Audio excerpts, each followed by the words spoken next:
We talked about before, President Obama has used an obscure law.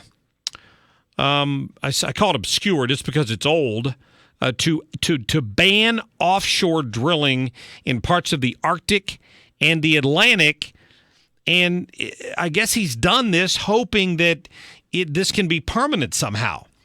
And the Canadian Prime Minister, Justin Trudeau, in a move designed to, I guess, show support for him, signed some similar ban in the Canadian part of the Arctic.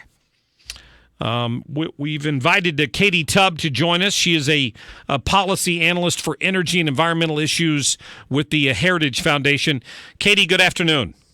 Good afternoon. Thanks for having me on. Oh, thank you for giving us some time today. I appreciate that. As I've read this, the president is using his authority legitimately under this law. Why would it be so difficult for a new president to come in and just reverse it? You're right about legitimate, and this is a 1953 law governing leaf sales along the Outer Continental Shelf.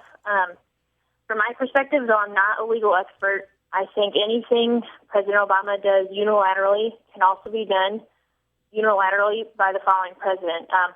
In fact, it's already been done before. An example is George H.W. Bush rescinded a lot of the Outer Continental Shelf from lease sales, and just a few years later, his son, George W. Bush, wrote a presidential memorandum, just like Obama, reopening those areas for lease plans. And that was, 2008, right before Obama came in. Okay. And Congress approved of that, so it was approval coming from both directions, but I don't see why the next Congress and the next president couldn't do the exact same thing. What is the impact from a ruling like this? How much oil is there, and what opportunity are we ignoring by not allowing eventually somebody to drill for it? Well, President Obama took away 125 million acres up in Alaska and the North and Mid-Atlantic. And this is in addition to the 2017 to 2022 leasing plan put out by the Department of Interior, which is a very restrictive plan. So we have cut ourselves off from a lot of opportunity. And you mentioned the Canadians and their announcement yesterday as well. And it's interesting that what President Obama has done is indefinitely pull back these areas, whereas the Canadians just froze drilling for 5 years.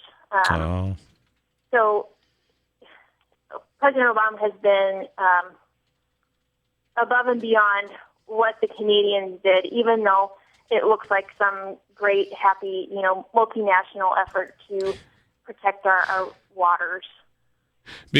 Because the president is pretty confident that in Canada, at least, that 5 years from now, they're not going to have a conservative in power because they haven't had one of those in Canada in a long time. Right. Clearly. Well, and the interesting thing is the Russians aren't holding back when it comes to exploring and drilling in the Arctic. So while Canada and the United States pull back, Russia is not slowing down. No. We're talking to Katie Tubb from the Heritage Foundation. I have to ask about oil prices right now. Obviously, the higher the prices, the greater the pressure to get into exploration in new areas like that. With oil prices as low as they are, what impact does that have on this decision? I mean, are there people chomping at the bit to get in there anyway, even though oil prices are not going gangbusters right now? Well, it's kind of funny you bring that up because not so long ago, Obama was saying we can't drill our way out of low gas or high gas prices, high at the time. And sure enough, we have. But that's because there have been many years of exploratory research and exploratory drilling from companies. So while political schedules may be, a year or 2 years or one presidential term, exploration in the oil and gas industry can be decades.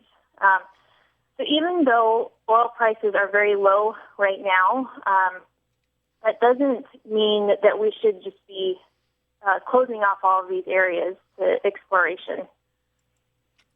Yeah, I know it's affected shale oil drilling and the like, but we are technically energy independent right now, aren't we, as a country?